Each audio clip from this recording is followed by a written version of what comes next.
여러분 안녕하십니까. 쌀쌀한 날씨에도 참석하신 여러분 모두에게 감사의 말씀을 드립니다. 사실 오늘따라 애국가가 정말 더 절실한 시기가 아닌가 이렇게 생각을 합니다. 그리고 사실 우리 대한민국 잘 되기 위해서는 애국가를 열심히 불러야 되고 국민교육원장도 단단 외우는 정도로 되면은 전 국민의 한 70% 정도는 그 정도가 돼야지 나라가 견고해진다, 이런 말씀을 드리고 싶습니다. 오늘도 참석하신 주요 임원 몇 분을 소개해 드리겠습니다. 먼저 우리 존경하는 우명규 시장님 참석하셨습니다. 김태형 고문님 참석하셨습니다. 김득희 자문위원장님, 겸상임부회장님 참석합니다. 그 다음에 오늘 강의를 해주실 김현기 교수님 참석하셨습니다. 중앙부터 하겠습니다. 문상구 장관님 참석하셨습니다. 고윤환 문경 회장님, 이분은 문경시장을 참석하신 분입니다. 박성환 경주회장님 참석하시고요. 배문석 김천 회장님 참석하셨습니다. 강만구 연극 회장님 참석하셨고요. 신정원 성파 회장님 참석하셨습니다. 최상식 산악회장 겸 영천 회장님 참석하셨습니다. 전재원 강사 참석하셨습니다. 이용 상임회장님 참석하셨고요. 최중무 특보 참석하셨습니다. 이경의 대구시 서울본부 과장님 참석하셨습니다.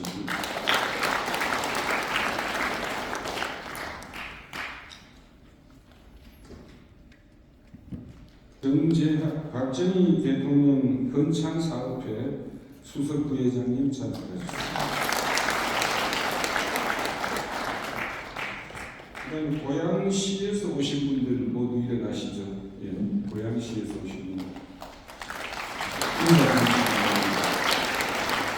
오늘은 아까 사회자 말씀이 있었지만은 1교시, 2교시로 나누어서 진행을 할 예정입니다. 자, 우리 이구복 상임부회장님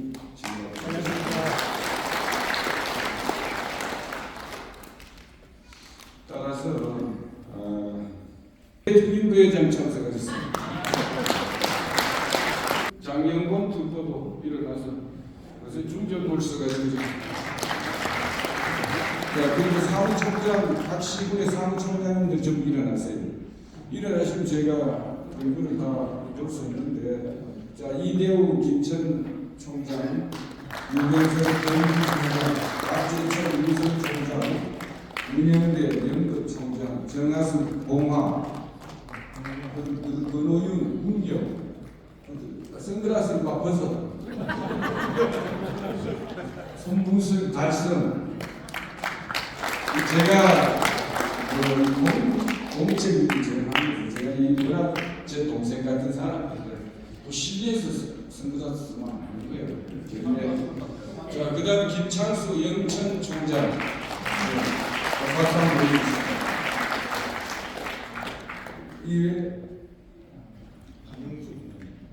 우리 한영수 저기 영천에 아주 고령이신데 나오시는 여러분 박수 한번 보내주시기 바랍니다. 그 다음에 민석기 독일 파독 광구 대표자입니다.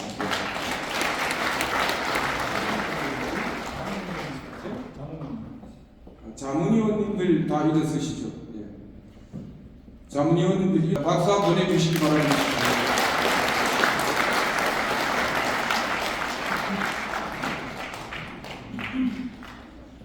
요즘 사실 여러분들이 이 나라가 처해지는 현실은 저나 여러분들이나 진비 없이 잘 아시는 것으로 생각을 합니다. 이럴 때일수록 우리가 애국하는 마음을, 나라 사랑하는 마음을 가지고 임해야 할 것이다. 이런 말씀을 드리면서 요즘은 사실 뭐 구체적으로 얘기를 하면은 전부 다 이게 흥결이 되니까 여러분들이 이승만 박사께서 하신 말씀이 뭉치면 살고 흩어지면 죽습니다. 그렇게 하시고요. 오늘 뭐 강사를 바로 모시겠습니다. 오늘 1교시 강의를 맡아주신 김영주 교수님은 경주 출신입니다. 경주가 박성환 회장하고 뭐 사무총장 이런 뭐 유병석이하고 제재 들었으니까 경주가 갑자기 우리 TK에서 또 에이펙하고 해가지고 완전히 크로즈업이 되는데 저도 사실 김영기 교수가 경주인 줄은 모르는 줄 알았어요. 저는 상주인 줄 알았거든요. 같은 줄자가. 그래서 역시 사람은 누가 수장을 하느냐에 따라서 황골 탈퇴를 할 수 있다. 이렇게 경주 상당히 우리 도민의 상당히 골칫거리였어요. 여러분 잘 아시잖아요. 지금 굉장히 경주가 갈도동하고 있다. 그래서 공적이라는 말씀을 드리고요. 우리 김영기 교수님은 경북고등학교를 졸업하고 서울대학을 졸업하고 서울대에서 아마 경제학 박사학위를 받아가지고 경북대학에서 경제통상학부 교수를 쭉 하시고 교수협회장을 지내시고 그 다음에 저랑 같이 박정희 대통령 동상건립위원회 추진단장을 하셨습니다. 사실 제일 핵심적인 그 업무가 추진단장입니다.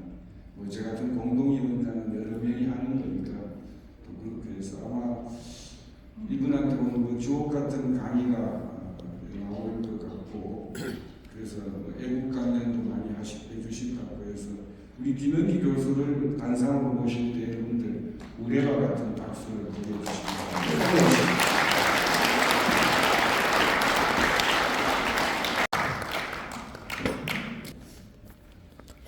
오늘 정말 기극한 애국심과 의향심으로 대한민국의 자유로운 발전을 위해서 또 우리 향토 대구 경북의 발전을 위해서 정말 헌신하시는 이 장조 회장님을 모시고 또 출연하면서 여러분들 모시고 제 말씀을 드리겠습니다. 정말 영광입니다.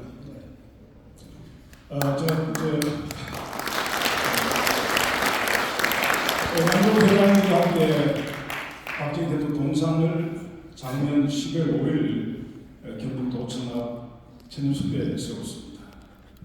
그때 재경 경북 시도민의 여러분께서 정말 이와 같은 노동운동을 해주셔서 동상이 도색이 되었습니다.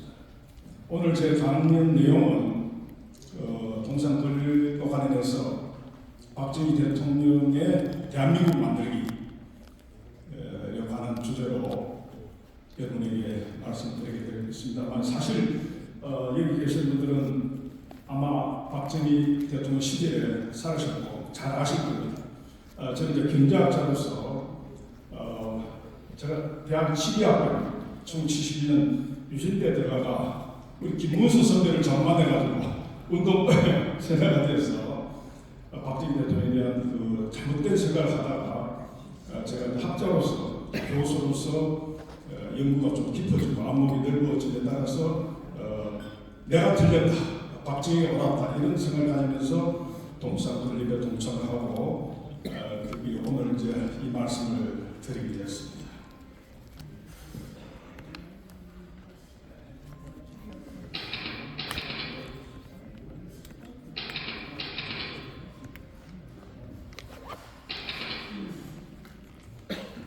대한민국 만들기라고 한다면 사실 우선 먼저 우리 이승만 대통령을 들지 않을 수 없습니다.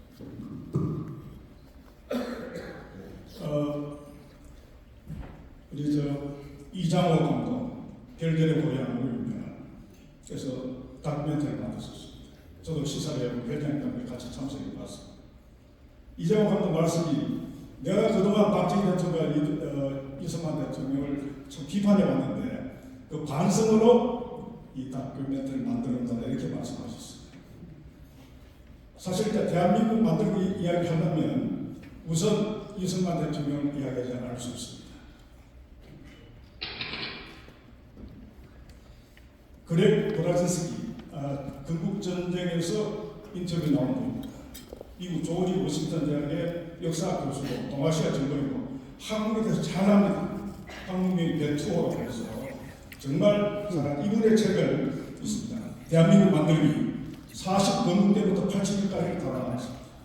여기에는 이분은 이데올로기 편향 없이 객관적으로 주한미 대사를 워싱턴에 보낸 전문, 워싱턴의 주한미 대사를 보낸 전문 여러 가지 성명서에 기초해서 객관적인 사료에 의해서만 쫙 평가합니다.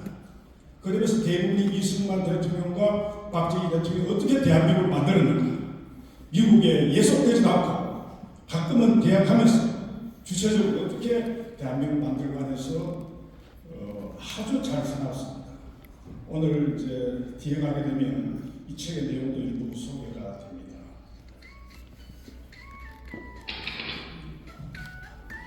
작년 노벨 경제학상 데런 엘스모르와 제임스 로빈슨이 쓴 Why Nations Fail, 국가는 왜 실패하냐. 이 책의 제13장은 38선의 경제, The Economics of 38th Parallel, 38선, 구글어스의 한반도 사전을 소개합니다. 잘 아시죠? 대한민국 한반에 불빛 붙여 북한은 어두컴컴합니다. 취업 같은 어둠입니다. 왜 같은 민족으로서 같은 문화를 가진 이 두 나라가 두 곳이 이렇게 차이가 나느냐? 제도의 차이다, 상이한 제도다. 사우스 코리아는 자유민주주의와 시장 경제를 채택해서 그리고 개방 경제를 통해서 이제 부국이 되었어요. 성공국가가 되었는데, 근데 북한은 어떠냐? 노스 코리아는 사회주의 혹은 인민민주주의와 계획 경제에 의해서 폐쇄 경제를 통해서 주체 사상의 폐쇄 경제를 통해서 나라를 운영하다가 실패했다.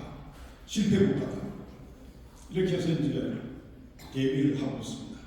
인상적인 13단 38선의 경제. 여기서 우리는 이승만 대통령이 위대하다고 볼 수 있고, 사실 이 책에는 박정희 대통령의 업적에서 좀 연구가 덜 되어 있어요, 솔직히. 그런데 이 이승만 대통령의 안을 매일 위해서 오늘 제가 말씀드릴 박정희 대통령이 12대 부국 프로젝트를 통해서 오늘의 대한민국을 만들었다. 대한민국 만들기입니다. 어떤 대통령은 대한민국을 흔들기도 했습니다. 어떤 대통령은 대한민국을 부수게 하고 있습니다. 즉 이런 우리 역사의 대목에서 박정희 대통령의 정신을 다시 새기면서 이런 시도를 우리가 막아내고 다시 되는 대한민국을 만들어내지 않는 그런 문제의식으로 오늘 제가 강의를 하겠습니다.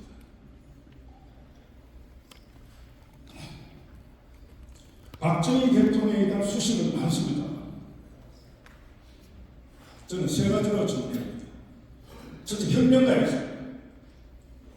일생을 조국과 민족에 바친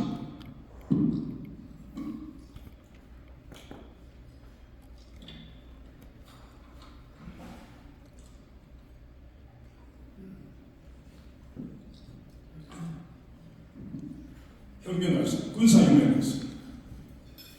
그 당시 대한민국에서 가장 선진적인 세력은 군부였습니다. 60만 대군입니다. 이 6.25를 통해서 형성되었습니다. 미국의 도움이 있었습니다.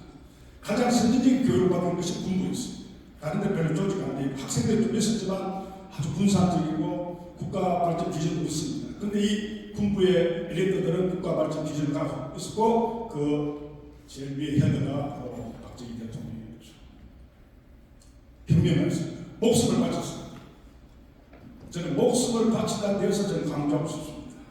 어떤 대통령이 과연 우리 나라를 위해서 목숨을 바쳤는가? 앞으로 어떤 대통령이 목숨 바친 대통령이 나타날 것인가? 이걸 우리가 한번 생각하면서 박정희 대통령을 생각해 보겠습니다. 그 다음 혁명 일으키고 난 뒤에 그 다음 뭐 했느냐? 대한민국을 전체적으로 설계했습니다. 총설계사, 토탈 디자인이었죠. 디자인. 2004년 금속편 탄생 100주년 때 제가 중국 가 있었습니다. 그때 전남 광장에 100주년 기념 전시회가 있었어요. 쫙 둘러봤습니다. 마오쩌둥도 나왔지만 결국은 키워드는 등소표입니다. 그 전시 성격이 그러니까. 그러면 이제 중국 국민들이 그들 인민을 보죠. 중국 인민이 바친 최고의 찬사가 뭐냐? 위대한 총설계사라고 했어요. 위대한 총설계사. 분부는 설계사 안 했는데 완전 신중국을 만드는 거예요. 그 진짜 정말 감동적인 거죠. 그런데 그 등소평이 바로 나의 멘토는 박정희라고 했어요. 등소평이 1978년 12월부터 개혁개방을 선언합니다. 사회주의 시장 경제로 가는 거죠. 개혁투쟁 노선을 포기합니다. 획기적인 변화입니다. 그렇게 해서 개혁개방 해당하는 그 정책의 모델은 바로 박정희 모델이었던 거예요. 그 후에 후진타오도 그 노선을 취했습니다. 시진핑이 그런 것도 좀 벗어나고 싶은데 내부 갈등이 심합니다. 그래서 이제 제가 사실 우리 양동희 회장님도 말씀 많이 나눴습니다만 좌대 박정희 대통령 우리 경기도청 안동이 좌대 뭐라고 쓸 것인가? 최초의 저의 제안은 민족 주몽의 위대한 총설계사라고 했습니다. 근데 사실 얼굴도 잘하셔가지고 지사님도 하시고 이거 우리 등소편 그 100주년 때 나온 게 아니다 그걸 보신다. 그래서 쓰지 말자. 그래서 안 썼습니다. 그러나 저는 신중국의 총설계사가 아니라 민족 주몽의 위대한 총설계사. 동의하시죠? 정말 위대한 총설계사. 대한민국 만들었다. 오늘 주제로 하는 것입니다. 자, 그럼 그렇게 만들어서 뭘 했느냐? 바로 4대 이름 5천년 가난을 물리쳤습니다. 물리친 탁월한 경제가 있거든요. 저는 이제 경제학을 전공하니까 경제학의 동양의 어원은 경제재민입니다. 경제재민. 그러니까 나라를 다스리는 세상을 다스리는데 목표는 재민이 민을 뭐로부터 from 뭐로부터 poverty 빈곤으로부터 가난으로부터 구제하고 그 다음에 이제 질병으로부터 병으로부터 구제. 민이 보통 가난과 질병이 서로 맞물려 있죠. 그래서 박정희 대통령은 혁명을 해가지고 나라를 완전히 새롭게 설계해서 결과적으로 성과가 뭐냐? 5천년 가난을 물리쳤다는 거예요. 저는 이렇게 해서 혁명과 총설계사 경세가로 정합습니다. 동의하십니까?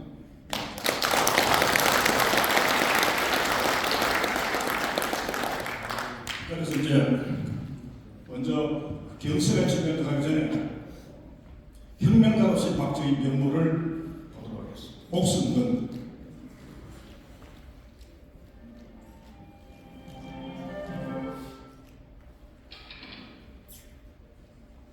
그 박정희 대통령이 혁명 소장이 혁명을 하기 위해서 그 자리에서 헬기 타고 금호산 자기 고향산 쫙 넘어가면서 남겼다는 유수와 같은 이것을 이제 작사 작곡을 이제 박시춘 작곡 박재홍 노래로 금호산 자리에 잠깐 들어보고 인문학 관계 노래로 표현한 것입니다.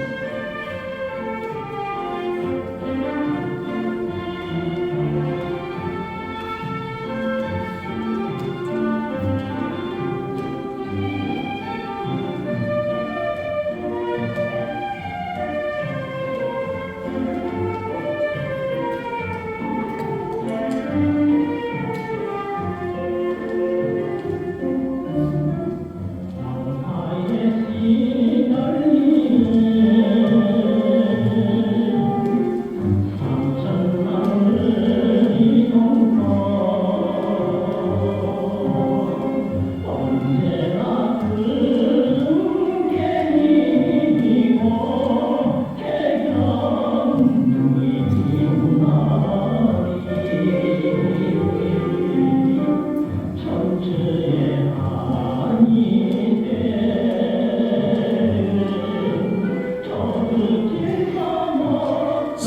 당시에 혼란한 상황 그걸 면도하고 있습니다.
나를 일으키는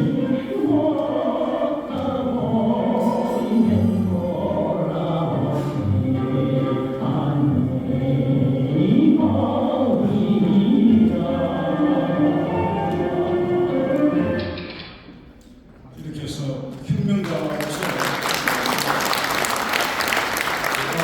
박재원 씨의 저도 이제 이 노래를 좀 배워가지고 행사 때마다 앞에 하는 생각을 하고 있습니다. 저도 옛날에 좀 이번에 잠깐 불렀습니다. 그래서 이제 혁명을 일으키고 난 뒤에 박정희 대통령이 각오가 나옵니다. 도대체 내가 뭐 하려고 하는 건가? 소박하고 근면하고 정직하고 성실한 서민사입니다. 그러니까 이 박정희 대통령은 당시에 그 한국 정치를 지배했던 그 엘리트 특권층을 거부합니다. 여기 진정한 혁명성이 있습니다. 이건 뒤에서 다시 한번 말씀드리겠습니다. 그가 바탕이 된 자주 독립된 한국을 창건하게 하고 있습니다. 이승만 대통령이 건국해서는 진정한 의미에서 자주 독립, 경제에서 국방에서 자유경제와 자주국방을 이루지 못했습니다. 이 두 가지를 해가지고 자주 독립은 한국을 창건하게 이것이 본인의 소망의 전부다. 이런 각오로 바로 대한민국 만들기에 나섰다. 이렇게 볼 수 있습니다. 자, 우리 이제 양정 회장님께서 참 열정을 기울이시고 같이 만들었던 동상 모습입니다. 이게 제가 비 오는 날 참배하고 제가 직접 찍었는데 좀 우중충합니다만 또 다른 맛도 있습니다. 경상 도창 전시회 동상을 세웠습니다. 이 동상 기본 디자인은 사실 제가 아이디어를 냈습니다. 김일성처럼 이렇게 해도 안 되고 하이 히트로도 안 되고 미래를 보는 손을 간 미래를 보면서 영웅의 기상을 이런 동상 좀 높게 하자. 이렇게 이제 동물동산이 많았으면 7m 저 높이가. 그리고 이제 그 12개의 배경색이 있습니다. 여러분 보셨죠? 제막식 하셔서 사실 제 고향이 경주라고 소개해드렸습니다만 저는 이제 제 고향이 김춘추 구의왕릉 근방인데 김유신 장군으로 자료가 그 근방입니다. 12지실상이 있습니다. 그 원래는 기본 디자인은 박정희 대통령의 12대 업적을 쫙 이렇게 12시상에서 둘러싸고 했는데 이게 시각적 문제에 대해서 이제 병풍처럼 하기로 그렇게 했습니다. 이 12대 업적을 어떻게 골랐느냐? 제가 이제 박정희 대통령 기념 재단에서 나온 100대 업적을 보고 그중에서 30대 업적을 제가 고르고 이 30대 업적을 이렇게 자스미 전 이사를 비롯한 한국 최고의 박정희 전문가들에게 뽑아달라고 순서를 매겼어요. 그래서 제일 먼저 나온 것이 바로 경부고속. 그래가지고 쭉 보면 이제 제가 앞에는 사진이 나오고, 그 다음 관련 대통령 의록이 나오고, 왼쪽에는 연대기가 나오고, 오른쪽 옆에는 이제 역사적 의미가 나오고, 그 다음 이제 뒤에는 이제 여러분 12월 5일 날 보시는 것처럼 이제 7,700여 명의 10만 이상 된 명단이 쫙 새겨져 있습니다. 완성됐습니다. 그래서 이 자체가 하나의 작품 주신다는 생각에서 오늘 내용은 12개, 대한민국만 12개 기둥 프로젝트에 대해서 간략하게 소개드리고 좀 다른 분들이 논평을 해볼까. 자, 여러분 어떻습니까? 이렇게 순서가 나왔어. 1번이 경북고속도로, 포항대첩도로 나옵니다. 5.16 혁명이 6번입니다. 이걸 둘러싸고 우리 양정회장 말씀처럼 용어를 어떻게 논란이 많았습니다. 그래서 군사를 뺐습니다. 고성구 TV하고 고성 박사도 제가 얘기했습니다. 그래, 좋다. 하도 극한 군사를 빼자. 사실 군사는 얘기거든요. 군인이 가진 선진된 군발이 아닙니다. 저도 이제 사무소에서 교관을 했는데 처음에는 대학 때도 군발 하다가 아이고 육상 출신에 정말 애국심 강한 군인들 보고 제가 고개 숙이면 군발이 말 절대 하지 않았어요. 가장 애국적인 인사들이다 이런 얘기했는데 어쨌든 오늘 혁명을 강하게 이 연습들이 들어왔습니다. 그 다음에 이제 한일 기본조화 체계 저도 논란이 당한 중앙법 마지막 어려움입니다. ADD 핵무기와 관련된 ADD가 나오고 키스가 나옵니다. 이 12개가 통해서 물론 다른 의학적 국민교육 현장도 더하자는 보고가 있었습니다만 일단 이 12개를 선정해서 배경시에 새겼습니다. 오늘 그 내용을 다 아시는 내용이기 때문에 간략하게 강조점만 좀 말씀드리고 넘어가겠습니다. 7월 7일입니다. 종공했습니다. 주풍령에 가면 기념탑이 있습니다. 박정희 휘호가 있습니다. 서울 부산간 고속도로는 조국 건답의 길이며 국토 통일의 길이다.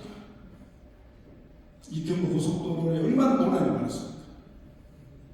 제가 70년에 서울대 경제학 갔는데 우리 선생님들 다 고속도로 반대하셨더라고요. 근데 주장했습니다. 야당 대표 반대하는 잘하고 계시고 저희 의사님들 반대했습니다. 밀어붙였습니다. 먼 미를 보고 길을 닦았습니다. 원래 경제가 발전하는 SOC 인프라 깔아야 되는데 앞서서 깔았습니다. 생긴데 깔아서 가는 게 앞서서 깔아서 많은 비판이 있으나 이것으로서 조국 건대와의 길을 열은 겁니다. 그런데 우리는 박정희 대통령의 정신을 계승한 우리는 앞으로 뭐 해야 되느냐? 이 경부고속도로에 따라서 다음 국토 통일의 길로 가야 된다. 서울서 평양부터 순위로 가고 원산 청진 아직까지 가야 됩니다. 이렇게 해야 이게 박정희 대통령의 자유민주 통일입니다.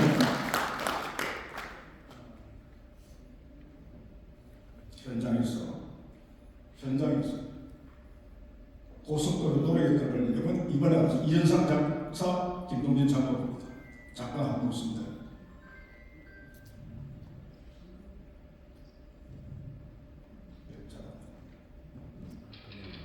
넘어가겠습니다. 이 고속도로 대동맥이잖아요. 모든 다른 곳에서 쫙 나옵니다. 저도 이제 서울 갈 때, 가족하고 갈 때는 전에는 이렇게 중부 타다가 갑자기 경부를 타면서 박정희 대통령이 난 흔적, 엘비스 프레슬리의 Anything That Part of You 가리듯이 박정희 흔적을 따라서 가보자. 그래서 이제 쫙 다니고 있습니다. 고속도로 다니면서 박정희 대통령을 생각해야 된다. 포항제철 잘 아시죠? 제가 이번에 자료를 찾으면서 저번에 포항남계 중공식 때 박정희 대통령과 박정희 사장 대화입니다. 이 포철에서 자료를 받았습니다. 이 고려의 불꽃이 국가재건 민족중흥의 불꽃이라 합니다. 박 사장께서 이 불꽃을 끝까지 짊어지고 가겠습니다. 그래요. 우리는 이 불꽃을 짊어져야 돼. 이 참 산업화 영웅 중의 영웅인 박정희 대통령과 남북은 산업화 영웅인 박태준 사장 간의 이 대화. 저는 이장호 감독 그 다큐멘터리 보면서 이런 걸 넣어야 돼요. 이 감동이 없던 감동이. 그래서 자료만 있으면 감동이 있어야 되는데 저는 매우 중요한 감동의 장면 하나다 이렇게 보고 있습니다. 이 돈은 이걸 한일 회담을 통해서 협약 체계가 그 돈으로 포함되어 건설했습니다. 박태준 사장과처럼 우리 선조들의 피로 우선 이 보치를 만들겠다 이런 얘기죠. 새마을을 좀 잘 아시다.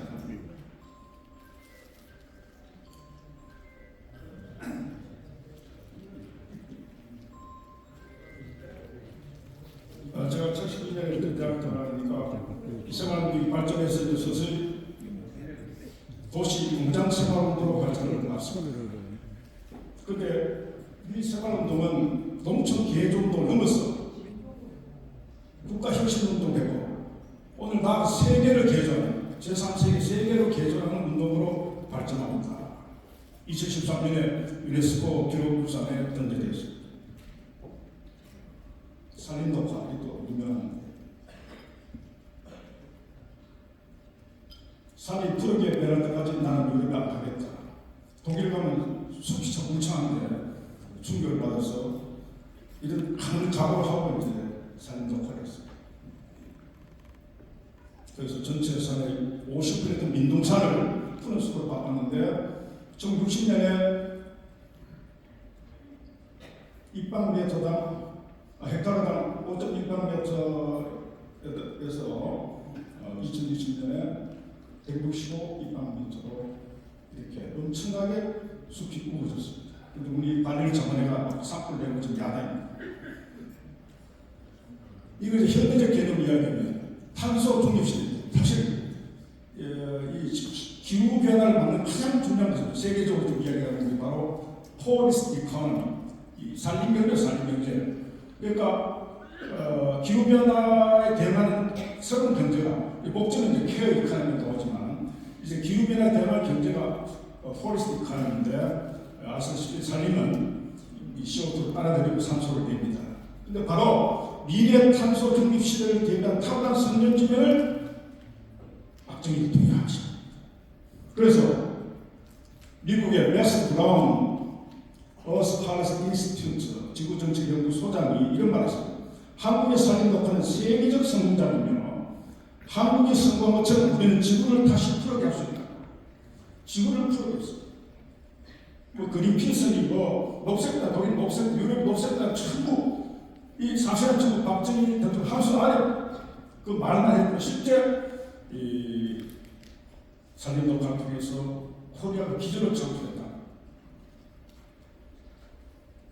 그래서 이제 원래 마침 유네스코 세계기록유산에 산림독화 사업이 등재되어가지고 제3세계적 생활농촌과 함께 다른 한 축이 산림독화라고 우리가 세계로 좀 묻어나가고 있습니다. 박정희 이름으로 500년 계시. 사실 이제 경제학적 논란이 많은 부분인데, 박정희 계획경제됐다, 사회주의였다라고 평가한 사람이 있지만 그렇지 않습니다. 남북한테 비교해보는데요. 그 서문에, 계획서 서문에 박정희 대통령이 개인의 자유와 창의를 존중하는 자유경제체계의 원칙 하에서 여기 지금 헌법 119조 1항입니다. 자유기업주의. 지금 이재명 정권이 이걸 지금 노란봉투를 통해서 이걸 파괴하고 있습니다. 기업의 자유를 벌어먹는 노동권을 너무 확장해가 적당히 너무 확장해가 기업 경제가 침해들어요. 이건 헌법 위반입니다. 그래서 박정희 대통령은 이 헌법 1조를 존중합니다. 그러나 동시에 정부의 강력한 계획성이 가미되는 새로운 경제체제를 확립함으로써 성공 통일을 기할 수 있다. 그러니까 북한을 이기겠다.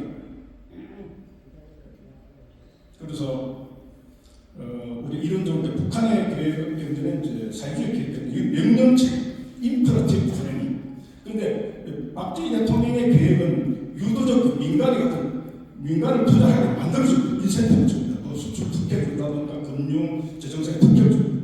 특혜라고 비판했지만 그러나 그것을 통해서 이제 한국 경제가 발전하게 됩니다.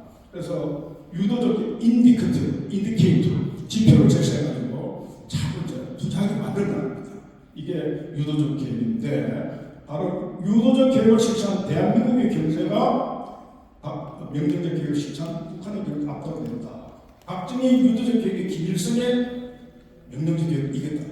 이렇게 하면서 이제 우리가 70년대 중반 이후부터 대한민국 경제가 북한을 앞지르기 시작합니다.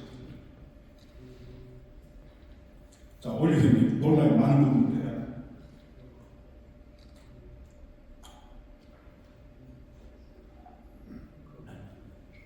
명백히 구태타입니다. 이걸 변명하면 구태타였어요. 그걸 말하기 싫어서 당당히 말합니다. 그런데 그 구태타를 통해서 완전히 국가를 개조해야 된다. 자기 사리 사업을 취하고 자기 사적 이익을 속이 안 했던 거죠. 그렇다고 뭐 혼란을 받는 게 아니라 전부 다 혼란을 극복하고 국가의 새로운 질서를 잡았던 거예요. 박정희 대통령께서 본인을 기억해봅시다. 자, 경제적으로 산업혁명, 민족 주목 차구혁명, 국가의 재건혁명이에요. 그런데 이게 산업혁명이 중요합니다.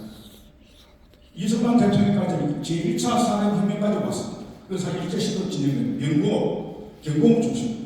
그런데 제2차 산업혁명이 뭐냐면 박정희 대통령이 한 겁니다. 이게 중요한 겁니다. 이 2차, 4차 산업혁명 AI 혁명까지만 그것은 3차는 이제 IT 혁명입니다. 바로 선진국 한 결정적인 기본 문턱이 바로 2차 산업혁명. 이걸 박정희 대통령이 낸 거예요. 중화학공에 성공했기 때문에 그 토대 위에서 IT와 제조업이 결합하고 이제 4차 산업혁명을 바라볼 수 바로 그 제조업과 AI가 결합할 수 있는 토대가 2차 산업혁명 성공에 달렸는데 바로 박 대통령이 그 문턱을 넘어서 오늘의 선진국을 갈 수 있는 길을 내렸다 이렇게 볼 수 있습니다. 자, 그런데 경제적인 면만 있는 게 아니라 사회적인 면이 매우 중요합니다. 5.16은 산업농산에는 구직수를 거꾸로입니다. 이제 상공농사입니다. 이때 앞에 살아온 것은 아까 말한 잘 모르는 교수들, 잘 모르는 학생들, 그냥 비판만 공유공단한 그런 지식입니다. 옛날에 노동은 하지 않고 사업은 일을 하지 않고 그 사람들 다른 사람 일에 먹고 살면서 결국은 공유공단만 나라 발전에 도움 안 되는 그 사람들 성비상 좋은 성비 이면 아닙니다. 그게 패드에 놓고 상업, 공업 이걸 농은 좋습니다. 농 상을 말해서 상을 억제하는 정책이었습니다. 사실 시작파들이 이걸 반대했죠. 박재가의 국학기에 보게 되면 상업을 강조합니다. 그래서 안민재 교수님 그런 말씀 하시지만 이 박정희 대통령은 전통 사회에서 즉시 완전히 뒤집어서 상업을 중시합니다. 그런데 사실은 이승만 대통령의 독립정책을 보게 되면 마치 아담 스미스의 국보를 보는 것처럼 상업을 중시하고 교육을 중요시합니다. 이런 정책이 나옵니다. 그걸 박정희 대통령이 그대로 이어갔습니다. 그래서 공업, 상업을 중요시하고 상공부가 등장합니다. 상공부가. 부천에 그 기지로서 나타납니다. 그래서 완전히 새로운 뜻을 바꿨는데 이제 최근 학계의 평가에 의하면 우리나라는 일본처럼 메이저시를 원해서 개방을 못하고 결국은 자생적 건설에 실패했습니다. 자생적. 일본은 성공했죠. 먼저 선진국에 들어가서 오늘 실패해서 일본이 먹혔습니다. 그 식민지 하에서 근대화가 진전됐습니다. 철도 놓고 뭐 도로 한반도 근대화 합전제도로 돌았습니다. 그러나 그것은 우리 민족을 위한 근대화는 아니었습니다. 수탈을 위한 근대화였다. 그렇기 때문에 결국은 일제가 평화하자 다 접수하고 안 되고 대한민국 멘붕에 빠집니다. 이 위에서 이승만 대통령이 건국을 했지만 아까처럼 제대로 자기병제 자국권을 만나지 못했죠. 그래서 바로 박정희 대통령이 와서 비로소 못했던 자생적 근대화도 아니고 실패한 식민지 근대화도 아니고 이 노사이드 논쟁이 있습니다. 그것도 아니고 새로운 개념이 자주적 근대화다. 자주적 근대화. 박정희 대통령이 비로소 자주적 근대화를 했다 하는데 최근 학계의 새로운 해석을 제가 반영했습니다. 자, 일본의 조흥민한 잘 발음 모르겠습니다.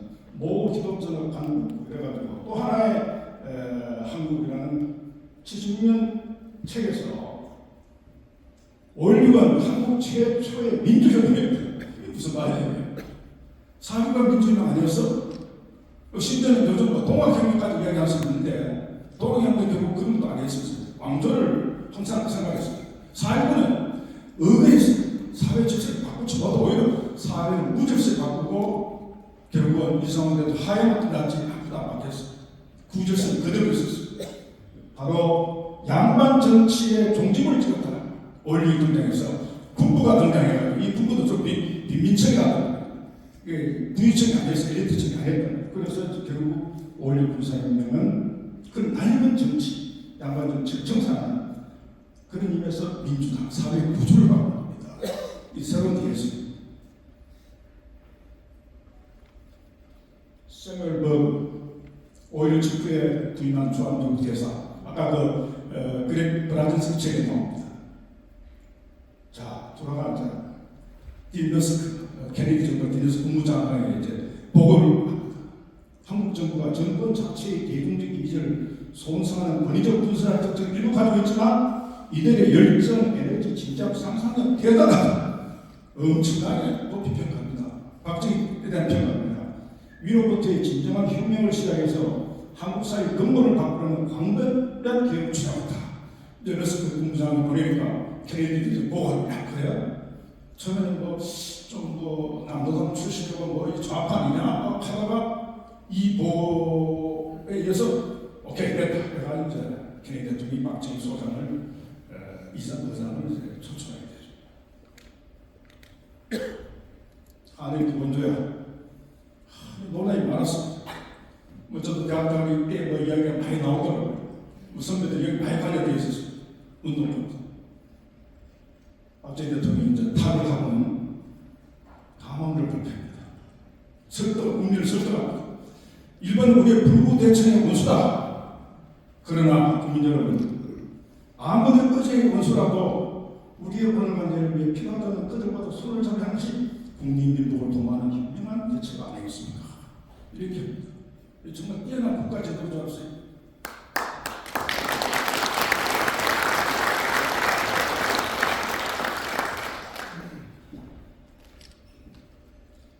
베트남 고즈미 국부입니다. 미국과 한국 적으로 싸웠잖아요. 전쟁이 끝나고 그 공산당 간부들에게 유지를 내립니다. 과거를 잊지 마라. 그냥 묻지 마라. 그래서 지금 미국 자본과 한국 자본 성질이 막 들어갑니다. 이 정신을 그대로 박정희 대통령이 받아들이고 있습니다. 그래서 과거를 잊지 않지만 국민을 위해서는 묻지 말아야 돼. 그게 무슨 말입니다. 잊지 않나 무슨 말입니다. 언제 물을지도 몰라요 사람들. 그러니까 지금 안 물어요. 일본 관계도 마찬가지입니다. 조국은 죽천가 정말 참 힘든 이야기하고 있어. 죽천가 이재명 대통령 당시 마찬가지였어. 지금 대통령은 아니거든. 이제 아니다. 야 이게 이제 느끼는 거예요. 아니다. 그래서 이런 결단을 할 수 있는 지도자이 이제 진정한 국가 지도자이다. 시간을 좀 봐야 되겠네요. 외국 수출 제가 궁금했습니다. 키스트 과학기술 올라온 가격의 대가로 받았습니다. AD 국방과학연구소 대통령이 이 기간에 12번이나 방문했습니다. 이게 이제 국가적인 의지를 보여주는 거죠. K방사능을 잘 아십니다. 원자력 정말 어려운 제도입니다. 이렇게 해서 정말 세계가 부러워하는 보편적인 의료 시스템을 도전을 나왔습니다. 자, 요 부분 보시죠. 삼성 계열을 하고 박정희 대통령이 이제 서울에 53만 평을 차지했습니다. 심판한 김대중이 정말 큰일 날 뻔했습니다. 그런데 김대중이 당시 들고 난 대중경제로 이 경제로는 이제 저희 은사입니다. 서울 경제학과 선배들 교수들이 만든 예수 중심으로 수출도 안 된다. 박정희 이제 어린이입니다. 수출도 성장한다. 중화학업 이거 안 된다. 막 지금 시작을 하는데 중화학업 안 된다고. 72년 상황입니다. 농업과 경공업 중심으로 해야 된다. 대기업을 해야 된다. 재벌을 만나야 된다. 그 다음 작업 다져가자. 작업적인 끝판왕이 북한의 주체입니다. 내장을 다 흡체하고. 근데 이 앞에 이제 박정희 경제입니다. 이게 이제 성공을 한 거죠. 그래서 만약 이때 박정희 대통령이 대선에 전도한다면 오늘의 대한민국 없었다. 하보만 하느님이 보호하사 우리나라 만세다. 제가 이제 최근 안 되었습니다. 이제 이것도 출판사에 낸 건데 요거는 좀 이런 잠깐 언급하고 마치겠습니다. 지금 선진국의 경제발전 모델이 동아시아가 등장이 되는 3대 모델 앵글로메이컨 영미형 모델, 라인 모델, 라인이 독일 모델이니까 오스트리아도 비슷합니다. 그 다음에 북구 노르딕 모델, 스웨덴 대표입니다. 우리나라가 대표인 동아시아 모델, 박정희 모델의 성공으로 이 세계 학계에서 4대 발전 모델 등장. 앞으로 우리는 사실 이제 생활운동이나 산업을 넘어서서 이 K 모델을 확산시켜야 된다는 것이 빠른 시간에 고도성했다는 자료고요. 박정희의 탁월성은 이제 세계 학계에서 평가하는 겁니다. 특히 관료들이 장기적인 국가 이익을 위해서 대통령과 함께 정치적 집행, 사적인 개입을 막아도 좋다는 겁니다.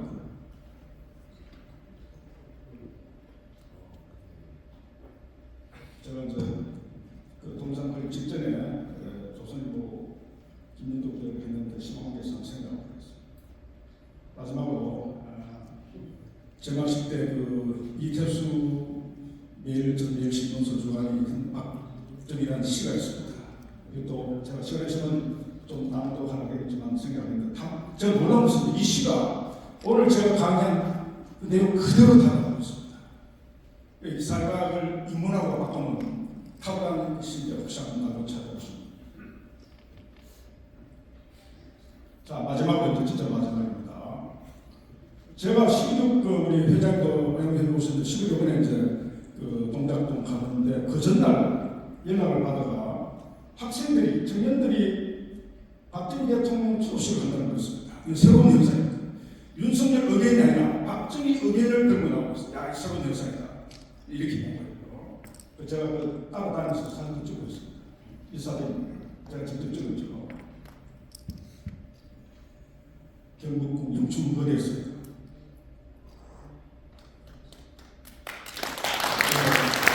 가운데서 충마수도 사진도 영등도 넣고 이 대표들 전부 박정희 관련 연설을 하고 싶습니다. 야, 우리 여성 이제 오늘 이제 제 강연의 마지막 부분으로 들어갑니다. 조금은 지금 박정희 대통령을 부릅니다. 박정희 정신 다시 뜬다. 이게 제 방식 때 작년 제 방식 키워드였습니다. 자, 그래서 제가 오늘 제가 드리고 싶은 것은 아까 회장님도 말씀하셨는데 도대체 뭐를 뭉친 것인가? 뭉쳐서 산다. 저는 오늘 감히 이렇게 생각을 드리고 싶습니다. 박정희 정신으로 뭉친다. 박정희 정신. 저는 이제 노무현 쪽한테 박정희 정신 뭉친다. 그래서 이 정신을 하는데 저는 자유애국파를 말할 수 있습니다. 자유애국파의 대동단계 그래서 6070과 2030 간의 세대 4050가 됩니다. 그래서 세대를 넘는 조선 연대를 통해서 우리가 그들을 강화시켜주고 새로운 우리가 대한민국을 만들어내야 되는데 지금 12월 27일 날 저희들이 이제 대구에서 TK 정치시 연대를 주고 있습니다. 그 개척하기 전에 박정희 정신으로 TK가 다시 뭉쳐서 자유대한민국을 지키자 이런 메시지를 던진 겁니다. 경청해 주셔서 감사합니다. 네. 여러분들 우리 김영기 교수님 강연 잘 들으셨죠? 이분이야 직업이 강연입니다. 그리고 평생 강의를 하신 분이라서 그런지 귀에 쏙쏙 들어오고 아마 우리 김영기 교수 강의는 한 2시간짜리 이상으로 들어야지. 그리고 소재가 이 박정희 대통령에 관한 소재는 사실 이 자리에 계신 70대 이상 연세가 되신 분들은 저도 70이 넘었습니다만 그 향수가 너무 아련하지 않습니까? 정말 우리 박정희 대통령의 우리한테 끼친 은덕이야 이루 말할 수 없죠. 저는 5,000년 가난을 물리친 박정희 대통령이라고 전부 제가 지었습니다.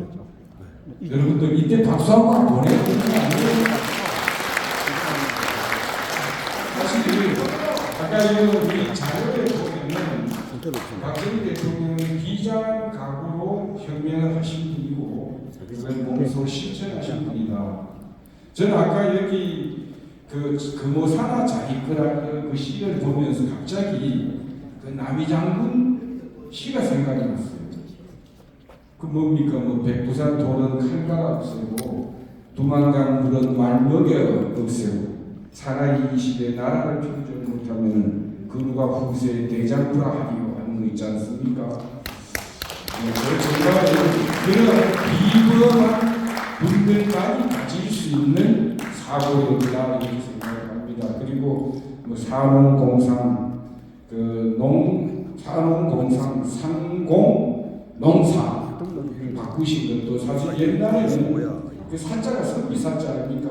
글 좀 안다고 해가지고 글 잘 모르는 사람들을 노동 착취하고 무시하고 그랬던 것이 이제 조선의 선리학의 기반을 둔 선비 사회였다. 이것을 우리 박정희 대통령께서 가감히 이렇게 제도를 바꾸신 것도 좀 크나큰 업적입니다. 아까 12대 업적 거기에 어느 하나도 우리 국민들이 동의하지 않는 국민이 있겠습니까? 우리야 뭐 특히 금오산이나 우리 경상북도에서는 우리의 TK 아닙니까? 그리고 박정희 대통령에 대한 향수와 애정과 이런 것들이 전부 점철되기 때문에 더더욱 우리가 그리운 분으로 생각을 하고 고맙게 생각을 하겠죠. 아무튼 우리 김영길 교수한테 큰 박수 부탁드리겠습니다. 감사합니다.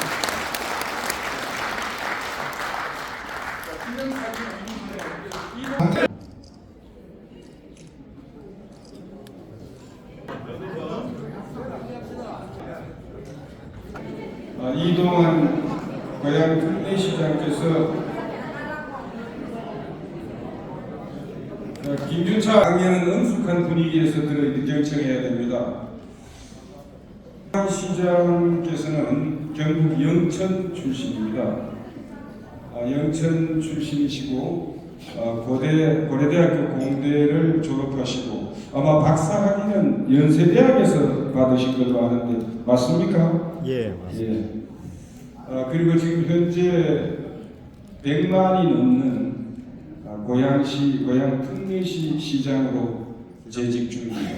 여러분들 많이 기억해 주시고 제가 더 이상 말씀을 드리면은 또 뭐 논란의 여지가 있을 것 같아서 뭐 기억이야 기억해달라는데 뭐 문제 있습니까? 없죠? 우리 이동환 시장님을 무대로 모시고 주옥 같은 강연 경청 듣도록 하겠습니다. 이동환 시장님 무대로 와주십시오. 큰 박수 보내주세요.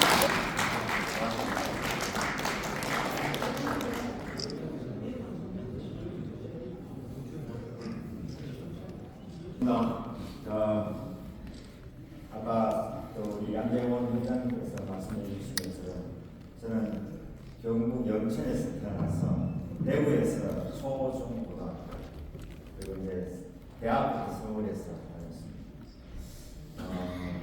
어떻게 보면 산 기간은 다들 들리시죠?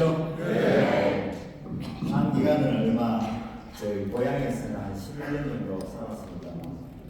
고향만큼 그 마음에 또 이렇게 담고 있는 경우가 없을 정도로 그 기간에 늘 제가 지금 활동하면서도 고향에 대한 얘기를 많이 합니다. 제가 정말 어렵게 살았다고 저는 생각했는데 막상 그 시기의 상황을 가만히 보니까 제가 별로 안 어렵게 살았다는 생각도 가지게 됩니다. 제가 가수원에서 태어났거든요. 그러다 보니까 사과는 정말 원없이 먹었어요. 그때 당시에 사과 많이 먹기 쉽지 않았다고 저는 느꼈는데 어쨌든 그런 어떤 영천에서 태어나서 자라고 그리고 서울에 와서 대학교, 대학원, 그리고 박사까지 서울에서 들었습니다. 그런 과정에 제가 사실은 서울에 살다가 우연한 기회로 사실은 서울에서는 집을 구하기가 불가능했죠. 그래서 제가 결혼을 하고 간 곳이 바로 고양시입니다. 일산 신도시가 처음 만들어진 시기에 일산 신도시에 제가 정착하게 됐어요. 지금까지 가만히 생각하니까 무려 1996년에 왔습니다. 올해로 만 30년은 안 됐지만 30년째 된 거죠. 오래 살았죠. 이제 그렇게 사는 기간 동안에 제가 생각을 좀 하다가, 물론 뭐 제가 LG 건설을 비롯해서 기업에 대해서도 대학에서도 강의를 한 18년 정도 강의를 했고, 그리고 국회에 제가 또 논문하고 정당 생활을 지금 제가 1998년에 정당 생활 시작했으니까 지금 한 27년이 됐네요. 그 기간 속에 제가 우연하게, 제가 원래 전공이 도시계획입니다. 그래서 도시계획을 하는 동안에 제가 제일 잘할 수 있겠다고 생각했던 분야가 바로 시장을 해야겠다. 물론 뭐 자문도 많이 가고 취미도 많이 다니고 했습니다. 제가 고양시에 사는 기간 동안에 고양시에서 시장을 꼭 해야 제가 하고자 했던 것도 펼칠 수 있고 잘 만들어질 수 있다는 생각에서 시장을 준비했습니다. 시장 준비한 지 제가 2006년에 시장을 본격적으로 공천 신청도 하고 준비를 했으니까 한 17년 만에 제가 시장이 됐습니다.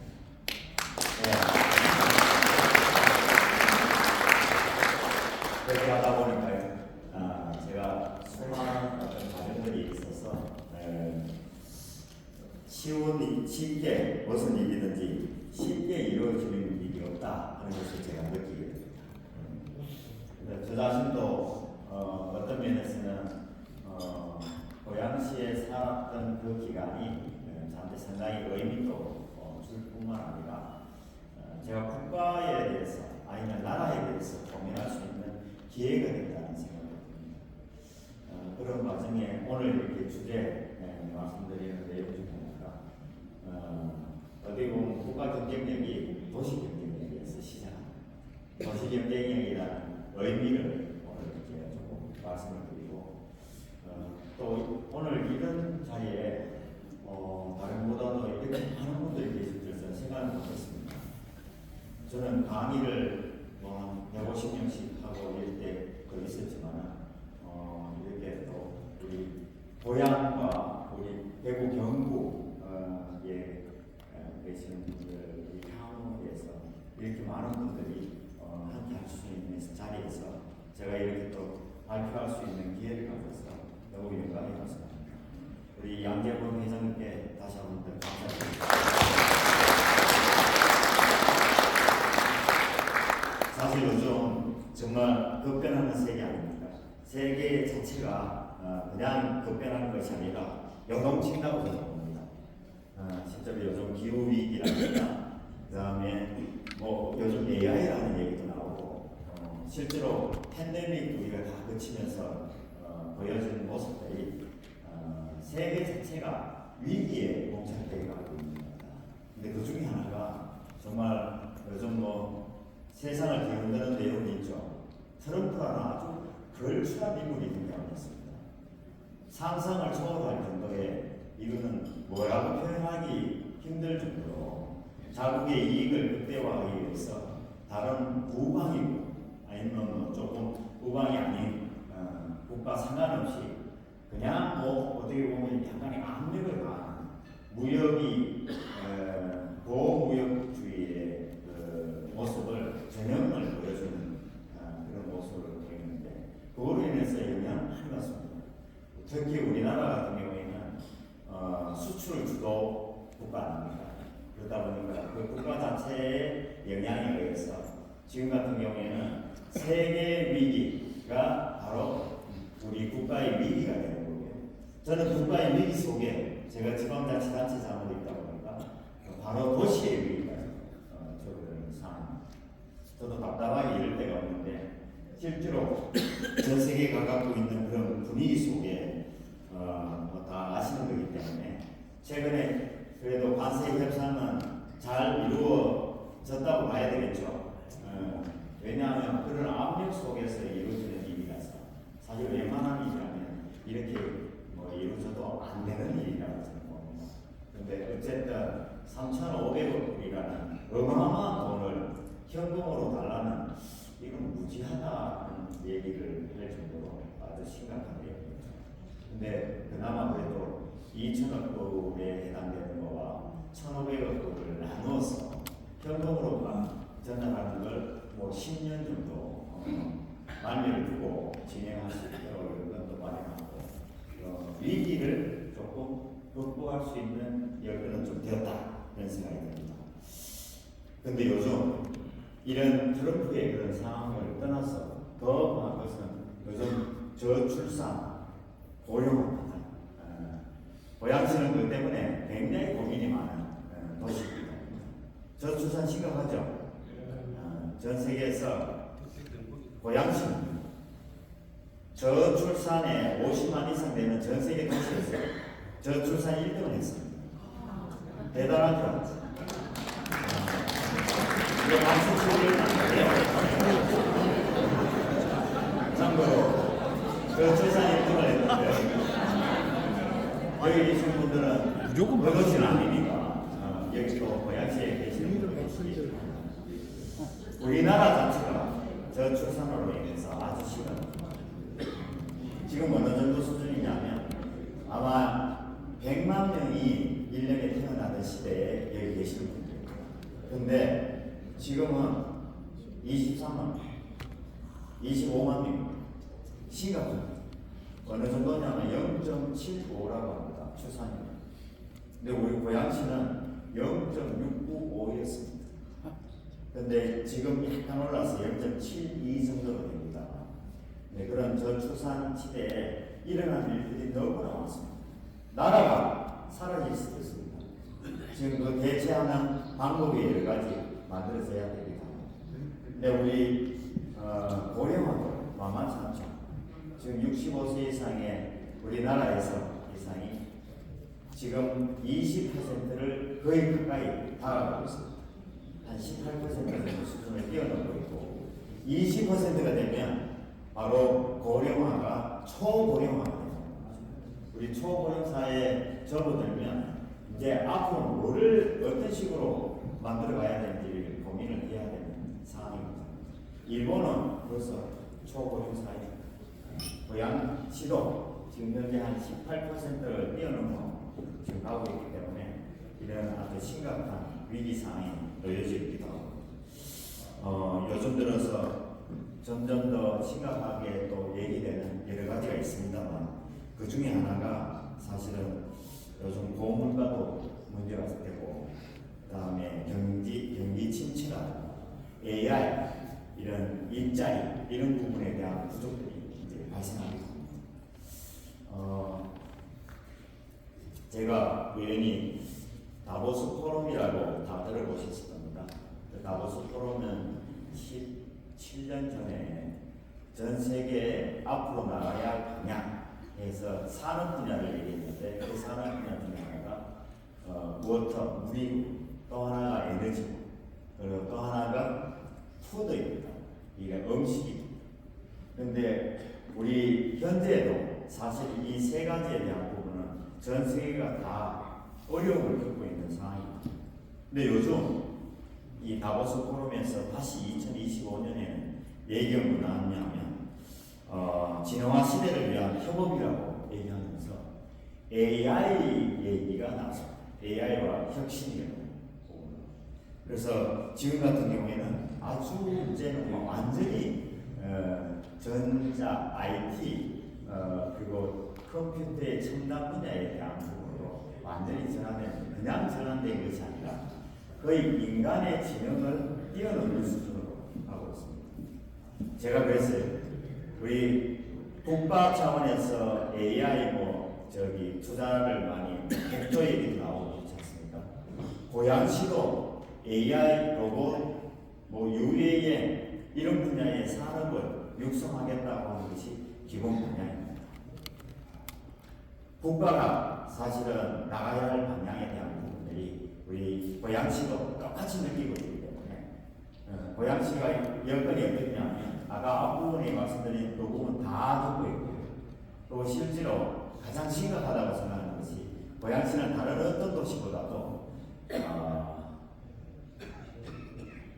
인구는 너무너무 많은데 그리고 주택이나 우리가 얘기하는 거주 공간은 너무너무 많습니다. 근데 지금은 산업 분야는 정말 미진합니다. 혹시 우리나라에서 1인당 GDP라고 얘기합니다. 국가 전체의 1인당 GDP는 한 3만 5천 불 정도 되는데 가장 1인당 GRDP라고 해서 지역에 제일 1인당 GDP가 많은 도시가 어딘지 아세요? 예, 6만 불이 넘습니다. 우리나라는 3만 5천 불이죠. 그런데 고양시는 얼마냐면 2만 2천 불입니다. 어느 정도 심각한지 아시겠죠? 예, 그 정도로 산업 분야의 육성이 정말 절실한 그런 곳이.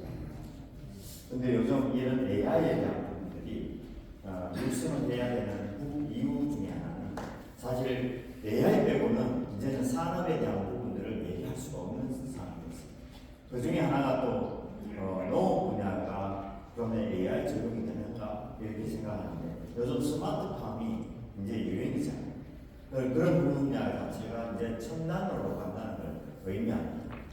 완전히 이제는 기후의 영향을 받지 않고 이 농업도 이루어질 수 있도록 하고 많은 인력이 적용되지 않는 분야로 다 전환돼야 되는 상황이 지금 도달되어 있습니다. 고양시가 그것도 사실은 고양시는 사실은 108만 정도 되기 때문에 도시로서는 전 세계에서 어마어마하게 큰 도시입니다. 근데 거기에도 농업 분야는 육성이 돼야 되는 걸로 저는 생각하고 있어서 앞으로 스마트팜 도시로 거듭나겠다고 방향도 정한 것이 그 이유 중에 하나입니다. 요즘 챗GPT 이용 많이 하시죠? 챗GPT는 생활 속에서 이루어집니다. 저도 이용합니다. 챗GPT 어디에 이용하는지 아십니까? 감성적인 부분에서 고민을 할 때 저는 이용합니다. 언제 제일 이용하냐면 시를 쓸 때. 오늘 이 자리에 대한 부분을 시를 제가 원하는 방향으로 거기다가 제시를 하면 그 내용으로 시가 나옵니다. 써보셨습니까? 예, 우리 대한민국이 이제 완전히 IT의 왕국 아니면 뭐 그런 어떤 첨단 산업 쪽으로 굉장히 빠르게 진화되는 나라인데 챗GPT는 그것에 대한 부분을 최선으로 땡기가 있는 그런 모습을 보여줄 수 있습니다. 요즘 제가 이런 부분에서 말씀드리는 이유는 대한민국의 나라가 어떤 면에서는 정말 가장 잠재력이 많이 갖고 있고 그 다음에 인적 자원이 풍부한 나라이고 그리고 자원은 없지만 경제력이 엄청나게 높은 나라죠. 근데 그런 나라에 어떻게 보면 우리 박정희 대통령께서 그 당시에 산업화를 기반을 갖지 않았더라면 이렇게 될 수가 없습니다. 다 여기 계신 분들은 동의하실 겁니다. 전 세계에서 가장 빠른 시간으로 후진국에서 선진국으로 된 나라는 우리나라밖에 없습니다. 선진국에서 후진국으로 간 나라는 있습니다. 모르시죠? 예. 제가 그냥 선진국에서 후진국으로 간 나라 하나 예를 좀 드리겠습니다. 혹시 베네수엘라 아십니까? 베네수엘라는 세계에 우리가 석유 매장량 얘기하게 되면 사우디를 얘기합니다. 사우디. 근데 매장량 1위는 사실 베네수엘라입니다. 그런데 왜 지금은 어떻게 되겠습니까? 그때 멋진 대통령이 등장했어요. 우고 차베스라고 들어보셨어요? 그 차베스가 1999년에 당선이 됐습니다. 그 당시에 오일머니로 어마어마하게 부자죠 사실은. 베네수엘라는 중남미에서 아마 최대의 석유 부국이라고 얘기가 됐습니다. 근데 그때부터 차베스가 식료품이나 토지 등 무상 분배를 시사합니다. 막 나눠주는 거죠. 그리고 포퓰리즘 정책을 남발을 했습니다. 딱 20년 정도 남발하니까 자, 어떻게 되겠습니까? 인플레이션이 어마어마했습니다. 어디에 찾아보시면 1년에 100만%가 올랐다는 얘기입니다. 인플레이션. 상상됩니까? 이해가 안 되시잖아요. 그렇게 만들어가지고 결국은 지금 베네수엘라는 거의 어떻게 보면 부국이 아니라요. 아주 그냥 개발도상국 수준이 아니라 아주 후진국이 되어있습니다. 이런 나라뿐만 아니라 아르헨티나라는 나라가 있습니다. 이 나라는 20세기 초반에는 1인당 국민소득이 세계 8위였습니다. 여기도 멋진 대통령도 등장합니다. 이런 대통령이 등장해서 어떻게 보면 그 당시에 2000년대 이후에 포퓰리즘 정책으로 거의 모든 경제와 사회 대학 부분으로 접근합니다. 그렇게 해서 결국은 아르헨티나 2020년에는 아르헨티나 독립 이후에 국가 부도가 무려 9번째가 일어났습니다. 9번째 국가 부도가 일어나고 그 부도 속에 사실은 인플레이션이 아까 계속 이루어지면서 100% 정도 이렇게 인플레이션이 일어나죠. 근데 이걸 외환 보유고도 거의 바닥을 쳐버리죠. 우리도 다 그런 거 있지 않습니까? IMF라는 것은 외환 보유고가 적어가지고 심한데 지금은 우리나라가 외환 보유고가 얼마 정도 된다고 보십니까? 예, 요즘 워낙 트럼프가 여러 가지 정책을 취하다 보니까 우리 국민들은 모르는 사람이 없을 정도로 4,100억 정도, 4,100억 정도. 그 중에 3,500억을 현금으로 달라 했으니까 얼마나 심각했겠습니까? 근데 2023년에 이 아르헨티나는 밀레이 대통령이 당선이 됩니다. 이 밀레이 대통령이 당선되자마자 밀레이 대통령의 얘기가 한마디가 있는데 뭐냐면 바로 공약을 내세웠는데 전기톱 공약입니다. 전기톱 공약은 어떤 거냐면 기존에 지금까지 해왔던 모든 복지부터 시작해서 우리가 공무원 그 다음에 웬만한 사회에 불합리하다고 생각하는 부분에 해당되는 것들을 다 전기톱으로 다 자르겠다. 그런 취지의 공약을 냈었습니다. 당선됐습니다. 그래서 밀레이 대통령 등장 이후에 아르헨티나는 과도한 우리 정부 지출을 줄이고 그리고 민영화 그리고 공공부문 축소 추진했습니다. 그렇게 되니까 해외 자본이 다시 들어오기 시작했고 실제로 대규모 우리 석유 가스 인프라에 대한 프로젝트들이 자연스럽게 이루어질 수 있도록 그 인센티브까지 부여를 했습니다. 그렇게 해서 지금은 안정기에 접어들고 다시 이제 회복을 하는 상황이 됐습니다. 그런데 제가 이 말씀 드린 것은 우리나라는 어떻습니까? 지금까지 전 세계 대한민국의 나라를 다 놀라고 합니다. 한강의 기적이다. 그리고 실제로 놀라고 해야 됩니다. 우리 바로 이웃 나라 혹시 일본 내용을 좀 아시는지 모르겠습니다만 일본에 우리 지금 1인당 GDP가 35,000불이죠. 지금 일본 4만 불에서 떨어진 걸로 제가 알고 있습니다. 아마 3만 6, 7천 되지 않을까 싶습니다. 그리고 나머지에 대한 모든 부분이 우리와 거의 비슷해졌습니다. 근데 일본은 그 침체기를 무려 30년을 했습니다. 30년. 일본이라는 나라는 전 세계의 모든 자본의 중심이었죠. 일본이 도쿄를 만약에 매각을 하고 전 세계의 땅을 산다면 아마 대부분 다 살 수 있을 정도라고 할 정도로 그만큼 변화가 있었습니다. 근데 우리는 지금 아주 심각하다고 저는 봅니다. 기억하시겠지만 문재인 정권 시절에 우리나라 상상을 초월할 정도의 정책들을 시행했습니다. 그 영향이 지금 사실은 계속 영향을 미치고 있습니다. 탈원전 기억나십니까? 네. 탈원전으로 인해서 우리나라의 전기 가격이, 전기의 에너지의 부족이 가속할 수 있습니다. 탈원전으로 인해서 우리나라가 갖고 있는 자원들 어떻게 보면 제대로 활용 못하게 만들었습니다. 우리 갖고 있는 엄청난 기술들 다 뿔뿔이 흩어졌습니다. 또 지금 같은 경우에는 원전 자체를 더 확대를 시키기 위해서 시키는 국가의 정책을 상실했습니다. 탈원전으로 해서 우리나라가 갖고 있는 부분들이 어떻게 보면 아까 1인당 GDP 말씀도 드리고 우리의 경제적인 부에 대한 부분 말씀드리지만 에너지로 인해 가지고 우리나라는 그 손실이 어마어마. 이거는 계산을 할 수 없어요. 혹시 탈원전에 대한 부분에 가장 기본이 되는 나라가 독일이라는 걸 알고 계시죠? 네. 독일은 사실은 탈원전했습니다. 원전은 다 없었습니다.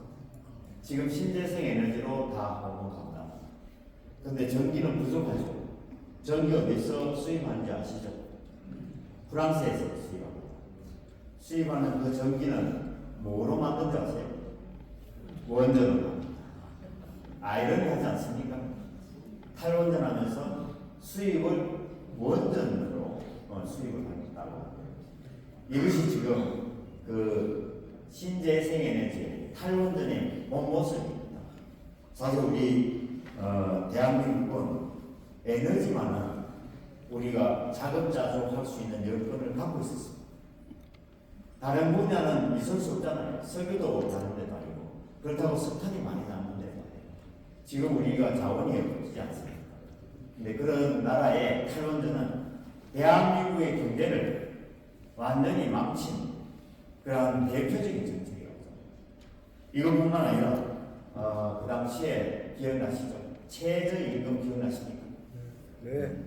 아주 급상승했습니다. 최저임금은 참고로 대한민국의 최저임금은 일본의 최저임금보다 높습니다.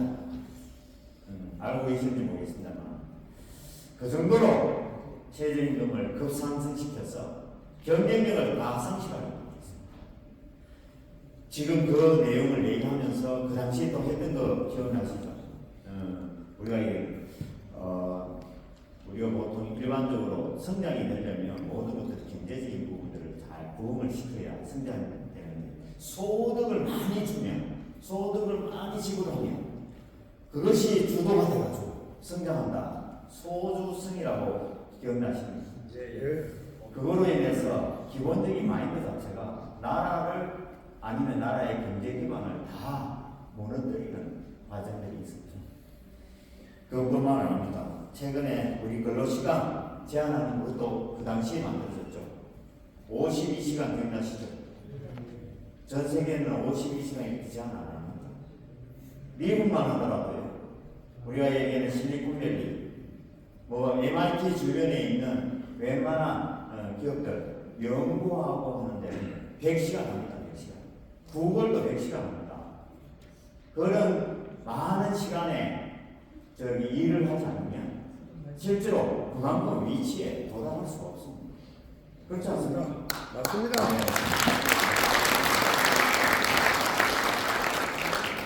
세계는 그렇게 가는데 우리는 왜 이렇게 뒤처지려고 노력을 하는지 이해가 안 되는 거죠. 지금 더 심각한 하나 등장했습니다. 혹시 노란봉투법 여러분 들어보셨어요? 노란봉투법 통과됐었잖아요. 이 내용은 제가 노동조합법으로 알고 있었는데 노동조합법이 아니더라고요. 파업유도법이에요. 파업하도록 만들어놨어요. 이 웬만한 근로조건에 대한 분쟁이 없는 데가 있겠습니까?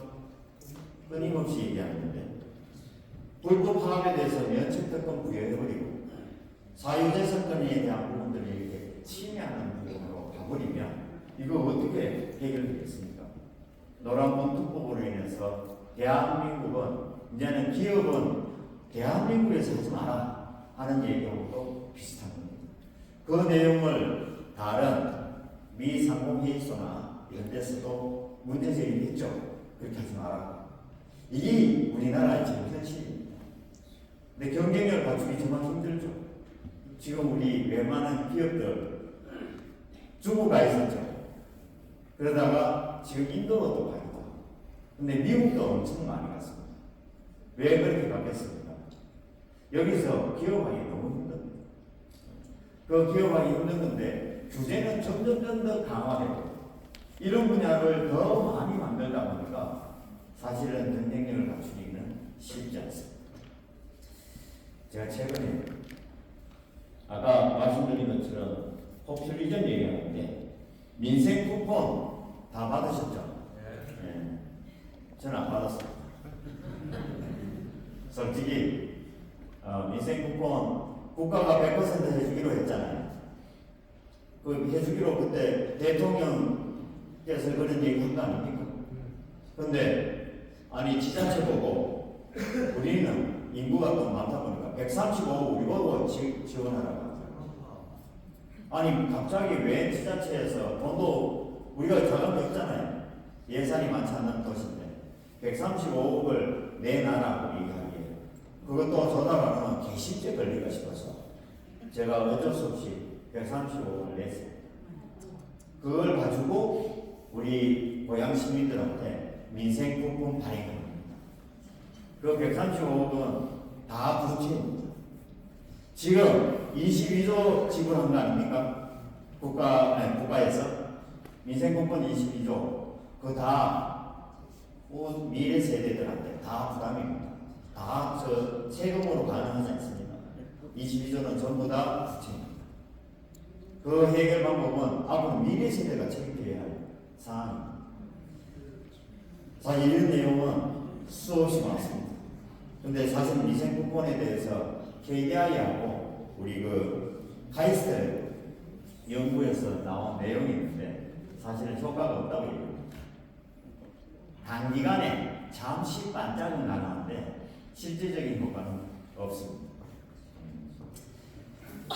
최근에 우리 그 기본소득 대상으로 이렇게 받으신 분들 계시는지 모르겠습니다만 기본소득 우리 많이 있거든요. 제가 기본소득은 다 거부했습니다. 고양시는 기본소득 우리 조달할 능력이 안 되고 그걸 지불할 능력이 안 된다 해서 다 거부했습니다. 뭐냐면 하나는 청년 기본소득 무조건 100만 원씩 나눠줍니다. 예술인 기본소득 매달 나눠줍니다. 체육인 기본소득 매달 나눠줍니다. 농업인 기본소득 이런 기본소득이 계속 만들어집니다. 그런데 받는 입장에서는 공짜라고 생각하는 것 같아요. 그거 다 세금으로 다시 걷어들여야 돼요. 그것이 현 주소득이에요.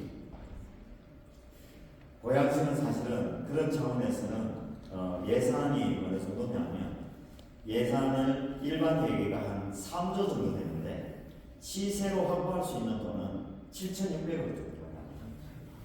32%입니다. 도저히 해결 안 됩니다. 그래서 제가 못 받겠다고 얘기했죠. 그래서 개실제 걸렸습니다. 그래서 뭐 경기도 도지사도 저를 얼마나 압박하는지 모릅니다. 물론 국가 차원에서는 행안부가 그 역할을 지금 하고 있고요. 교부세 많이 안 주려고 합니다. 어쨌든 기본소득에 관련돼서는 우리 나라에서도 이런 문제가 있는데 우연히 지금 한 7, 8년, 2016년이 한 10년 전에 스위스 보편 기본소득에 대한 국민투표를 한 적이 있습니다. 신문지상에도 잠시 나오고 있습니다. 그때 거의 한 우리나라 돈으로 한 300만 원 한 달에 모든 국민한테 나눠주겠습니다. 라고 얘기했는데 어떻게 된다 하십니까? 반대. 77%가 반대했습니다. 멋지죠? 네.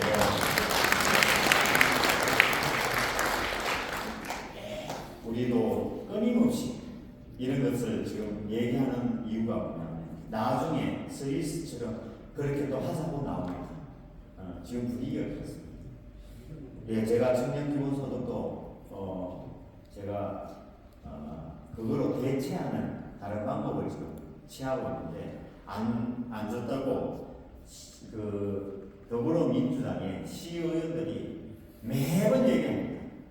시정 질의할 때도 그렇고 그 시장을 비판하기 위해서 끊임없이 현수막 걸고 그렇게 얘기합니다. 근데 저는 그런 것들을 제대로 극복하고 만들어가야 우리 고양시가 앞으로 더 경쟁에 있는 도시가 되리라고 생각합니다. 저는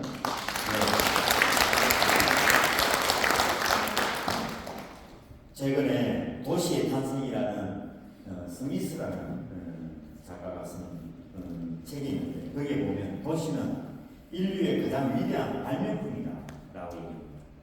그래서 인류가 발휘하는 창의력의 원천인데 사실 국가가 바로 이 도시가 모여서 사실은 전체의 경쟁력을 갖춘다고 생각합니다.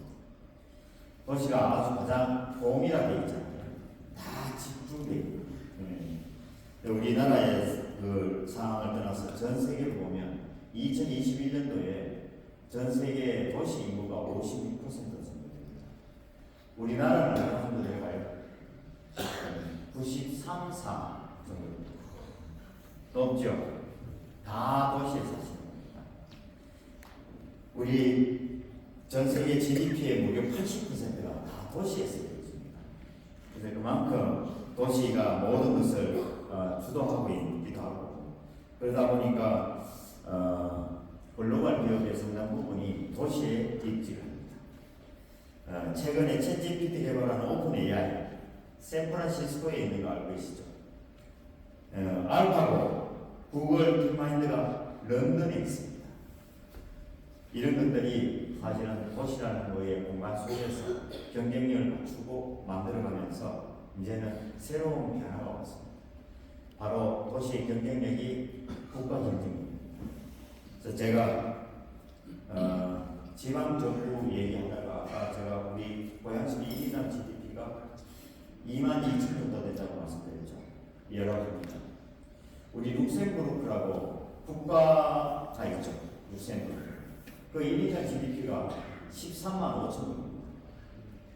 13만 5천 불인데 제가 룩셈부르크의 보건원을 우리 고양시로 유치를 했습니다.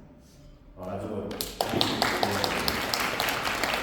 연구를 맞춰가지고 정말 더 한 단계 업그레이드된 도시의 모습을 좀 보여주자는 취지로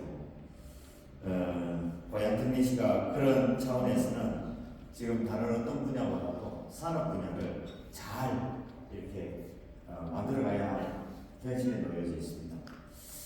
그래서 제가 국가를 살린 세계 도시들이 조금 있는데 그 중에 하나가 바로 미국에 있는 보스턴, 그 다음에 캠브리지입니다.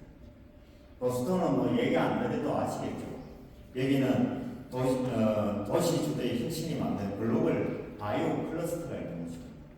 여기 같은 경우에는 18세기 중반에 사실은 보스턴은 북아메리카에서 가장 건설한 도시 중에 하나입니다. 여기에 미국의 첫 공공도서관이 여기서 시작됐고요.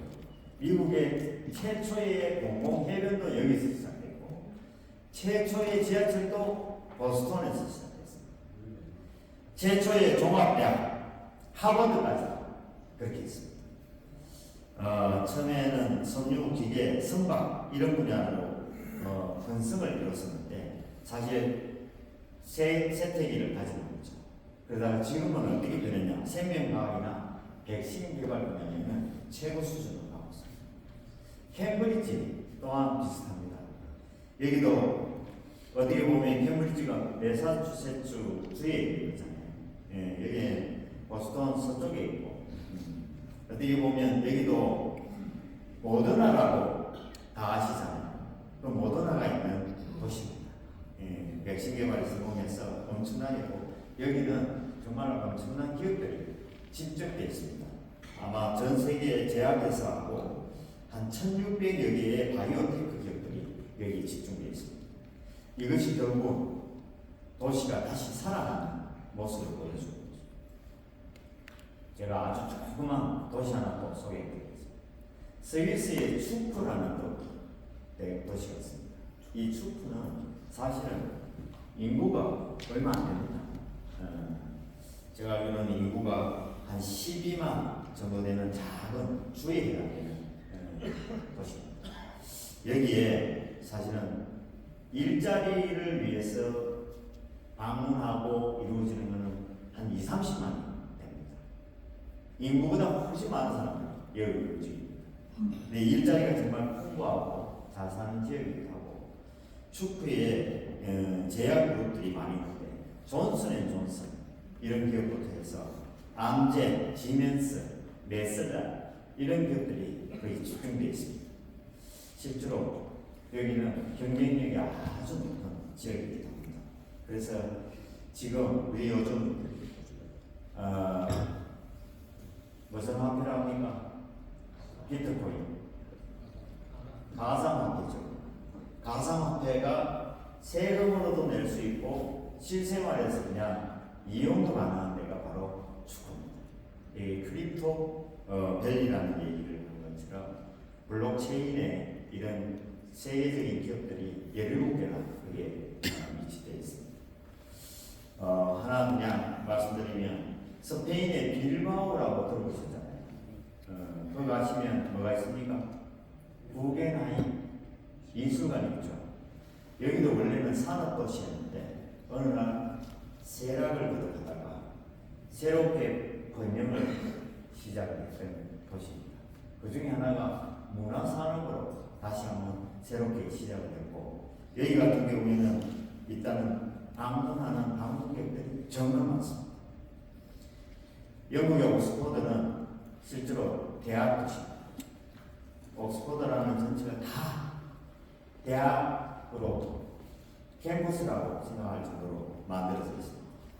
이런 것처럼 전 세계는 이렇게 산업 분야 그리고 실제로 우리가 얘기하는 대학이라는 교육기관으로 경쟁력을 끊임없이 가져가고 있습니다.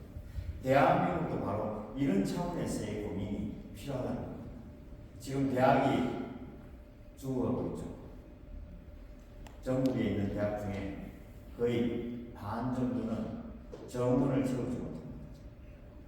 우리 특히 수도권 대학을 제외하고는 정말 어려운 현실에 놓여져 있습니다.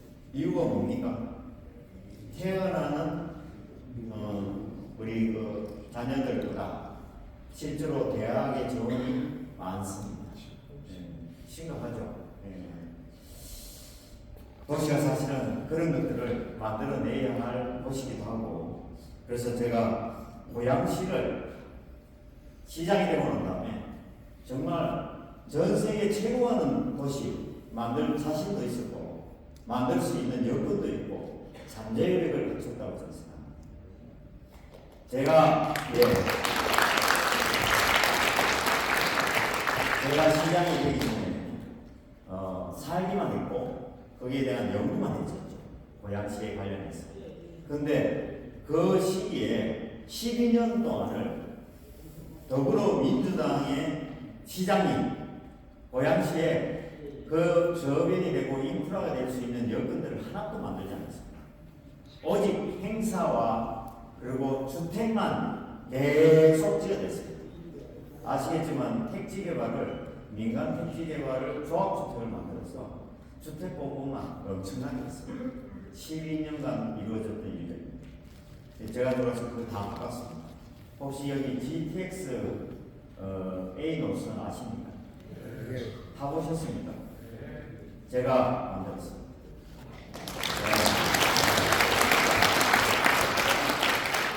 뭐 야외하실 수도 있습니다. 어떻게 보면 시장 되자마자 어떻게 만드느냐 맞습니다. 제가 시장 돼서 준공을 시켰으니까 제가 만든 거 맞죠? 그런데 참고로 2008년 오늘 못 뵀습니다만 김문수 지사님께서 실제로 그 GTX ABC 노선을 제안을 했습니다. 그래서 제안을 했는 걸 제가 인수위원회에 있을 때 경제 2국가에서 검토를 제가 했었습니다.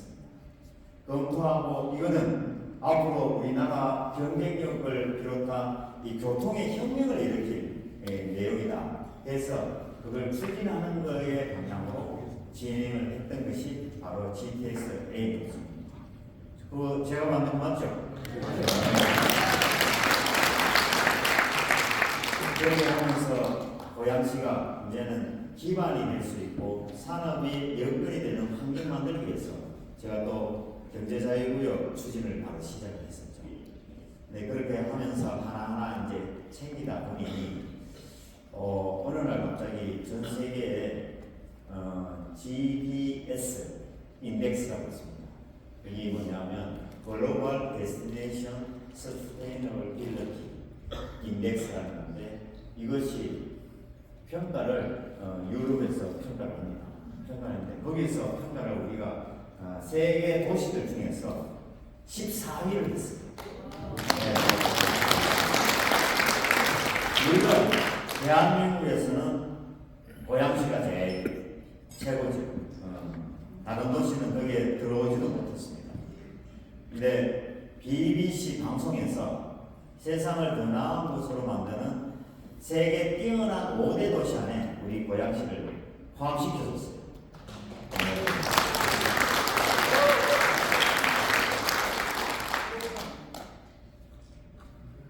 물을 조금 마시고 많이 마시.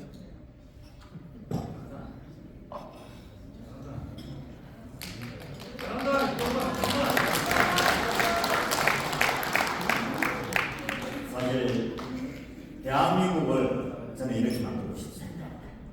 이렇게 전 세계에서 정말 두려워하고 전 세계에서 부러워하고 우리 국민들은 자랑스러워하는 대한민국을 만들고 싶습니다. 고양시는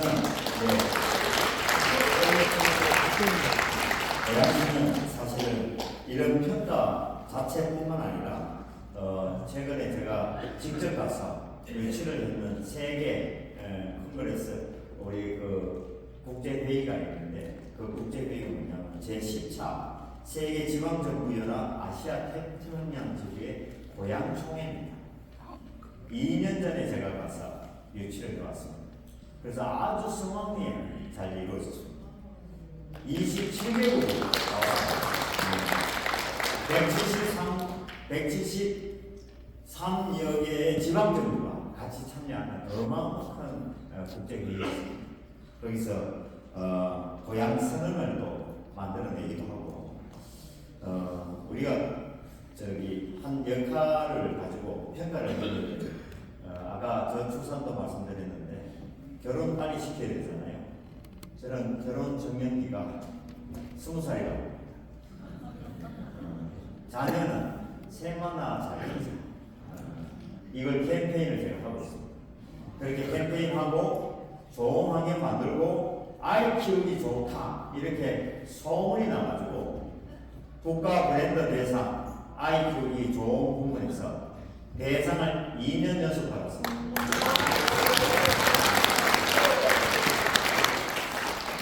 그래서 제가 만든 게 또 하나 있습니다. 첫째 100만 원, 둘째 200, 셋째 300, 넷째 500, 다섯째 1000. 다섯 개 이상 나오면 다 1000만 원씩.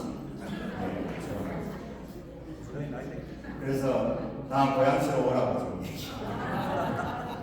네.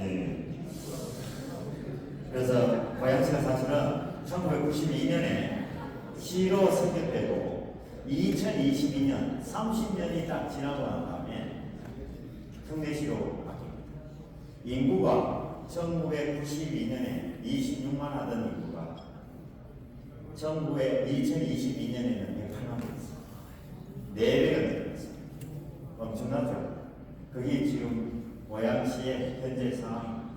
앞으로 인구 늘리는 거 저 별로 원치 않습니다.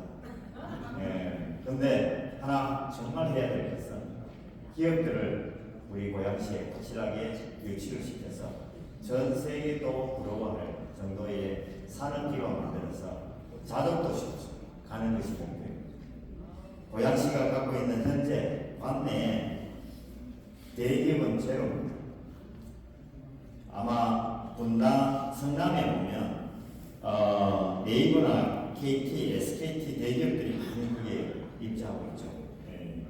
경기 북부에서 우리 재정 자립도가 아까 말씀드린 게 31개 시군 경기도 전체에서 우리가 16입니다. GRDP는 26입니다. 예. 그만큼 지금 여건 자체가 경제 기반이 부족하다는 걸 느끼게 됩니다. 근데 왜 이렇게 됐을까요? 고양시는 서울하고 똑같이 과밀업계군입니다. 공장 안 됩니다. 대학 안 됩니다. 모두 이게 다 막아놨습니다. 과밀업계군용으로 전역이 다 덮여있고 그린벨트라고 얘기하는 개발제한구역으로 무려 42%가 개발제한구역입니다. 게다가 군사시설 보호구역 37%가 군사시설 보호구역. 이렇게 묶여져 있는데 우리가 쉽게 그걸 할 수가 없잖아요. 근데 이걸 완전히 벗어 던질 수 있는 방법을 제가 고민했던 내용이 있습니다. 그 중에 하나가 바로 경제자유구역. 경제자유구역을 고양시에서 지정을 하게 되면 과밀업체권에 해당되는 그 부분을 걷어낼 수가 있습니다. 그래서 대학도 들어오고 그것도 외국 대학도 가능하다고 그렇게 만들어져 있습니다. 당연히 기업도 외국 기업 다 들을 수 있습니다. 그렇게 만들어서 고양시를 대한민국의 성장 동력을 만들겠다고 저는 생각하고 얘기를 했는데 그걸 이해를 안 해주네요. 지금 3자부에 접수를 하는데 3자부 접수하면서 자꾸 규모가 크답니다. 이렇게 면적이 넓다. 저는 지금 대한민국 생각하고 있는데 아니 어떻게 고양시만 생각해서 고민해서 그러는지 규모가 크다고 자꾸 줄여달라고 저 못 줄인다 했습니다. 근데 지금 웬만큼 줄어들었습니다. 줄어서 지금 심사를 하는 위치에 가 있는데 우리 아까 뭐 보스턴, 케임브리지, 뭐 옥스퍼드 말씀 다 드렸지만은 고양시가 그런 방향으로 나가야 할 방향을 지금 찾고 있습니다. 기업이 사실은 도시의 성장 엔진입니다. 그것이 있다면 아마 다른 어떤 것보다 부러울 수 없는 상황이라고 생각합니다. 그래서 제가 고양 특례시가 앞으로 가는 미래가 바로 경제자유구역에 놓여져 있다는 것을 만만히 얘기를 하는데 이해를 잘 못하시더라고요. 근데 하나 부탁을 드리면 여기 오늘 계시는 분들 기업 다 또 운영하시잖아요. 고양시로 나오십시오.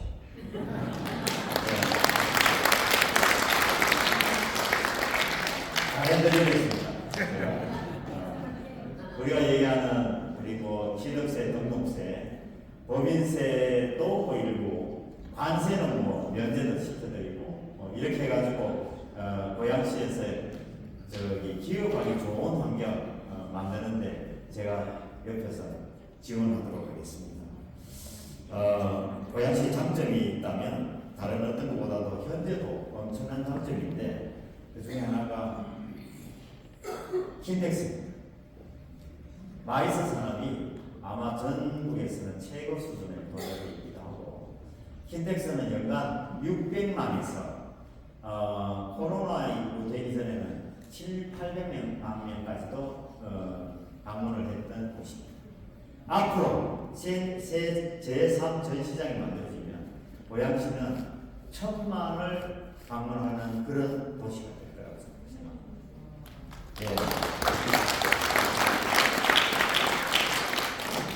제가 마이스 산업은 기반이 되어 있기 때문에 그런데 최근에 제가 또 하나 K컬처 유명하잖아요. 전 세계에서도 다 알려져 있고 캐데어는 뭐 이루 말할 수 없을 정도로 전 세계인이 모르는 사람이 없을 정도의 그런 애니메이션이 하나 등장했습니다만 골든이라는 노래는 다 저기 노래를 직접 부르지는 못해도 음은 다 알지 않습니까? 그 정도로 되어 있는 것처럼 고양시도 핫플리스가 등장했습니다. 전 세계에 유명한 가수들은 다 고양시로 몰려왔습니다. 오아시스 들어보셨습니까? 트래비스 스콧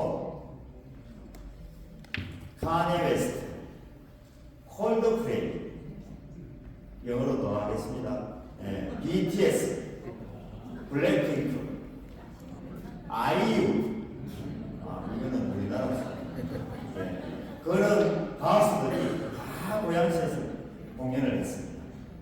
내년에는 아마 BTS 완전체가 3번 공연하는 걸로 되어 있습니다. 그리고 이번 공연은 여기 계신 분들 다 아는 가수 한 명이 공연을 3번 하기로 또 했습니다. 임영웅이라고. 네. 그래서 핫플레이스가 되면서 고양시가 전 세계에 공연의 중심지다 해서 고양콘이라는 말이 등장했습니다. 세계인들이 이제 다 아는 그런 내용입니다. 위치상뿐만 아니라 고양시는 사실 공항을 2개 갖고 있습니다. 김포공항하고 인천공항이 고양시 공항입니다. 모르셨죠? 왜 웅성거리십니까?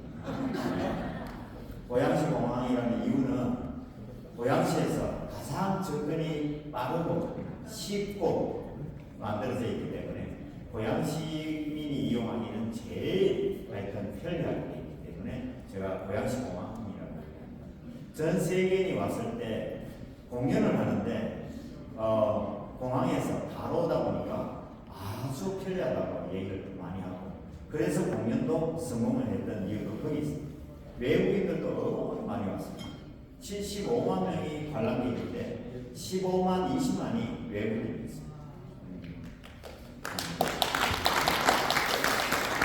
그래서 우리 고양시에 앞으로 갈 방향이 국가가 나가야 할 방향하고 맥락이 똑같아서 오늘 제가 고양시 자랑을 하면서 말씀을 좀 드렸습니다. 앞으로 우리 고양시를 세계 제1의 도시 만들면서 국가도 그렇게 만들 수 있는 그 기반을 닦아내도록 하겠습니다. 더 말씀드리고 싶지만 오늘 이 정도 드립니다.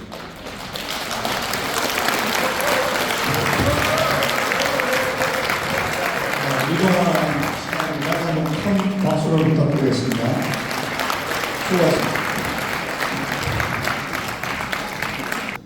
우리 이동환 시장님의 그 고뇌찬 일산 그 고양시 경영에 대해서 얘기 쭉 잘 들었습니다.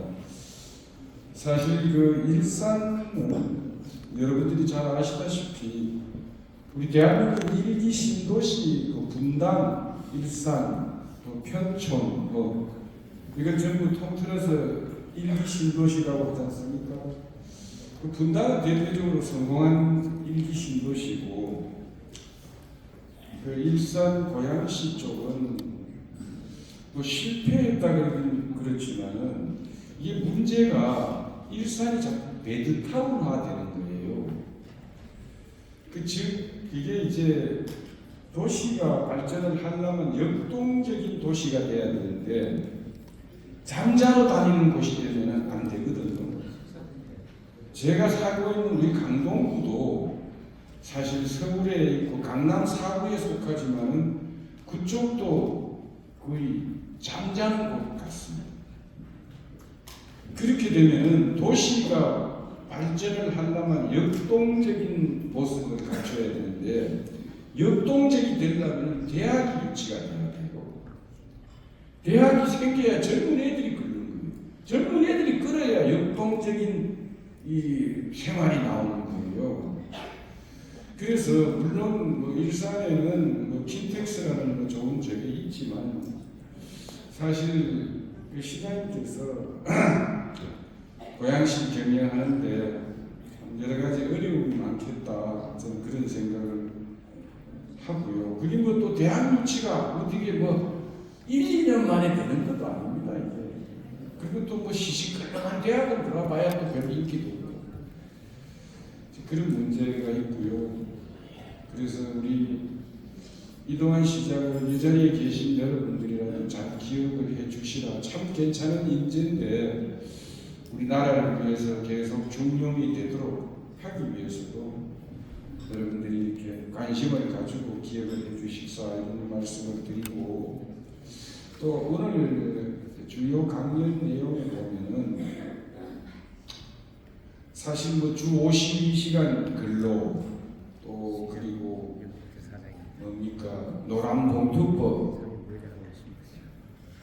그리고 또 뭐죠 공짜 돈 주는 거 저는 굉장히 귀에 와닿았습니다. 사실 가슴에 와닿았다 이렇게 말씀을 드려야 되는데 일하고 싶은 사람 일하게 놔둬야 됩니다.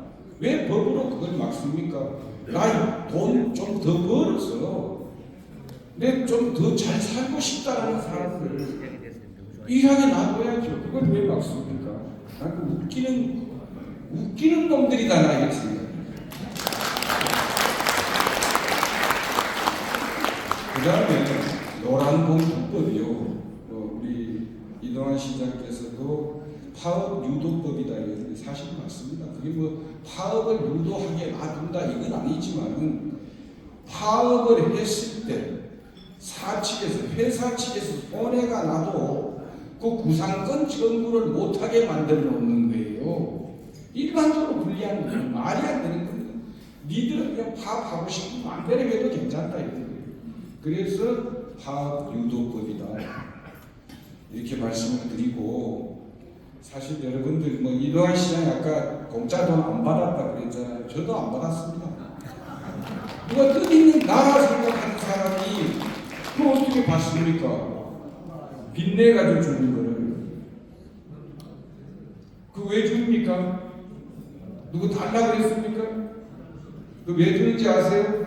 그게 일명 포퓰리즘이에요. 매표다 이런 얘기입니다. 매표.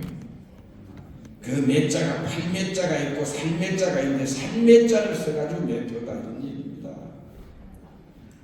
먹은 놈이 싸는 겁니다. 먹고 나면 안 싸고 먹일 예가 있습니까? 받으면 찍어주게 됩니다. 나는 안 찍어주려고 안 받는 거예요. 여러분 아시죠? 한마디만 하고 내려가겠습니다. 이 세상에 공짜는 없다. 목창하세요. 공짜는 없다. 공짜는 없다. 네, 수고하셨습니다.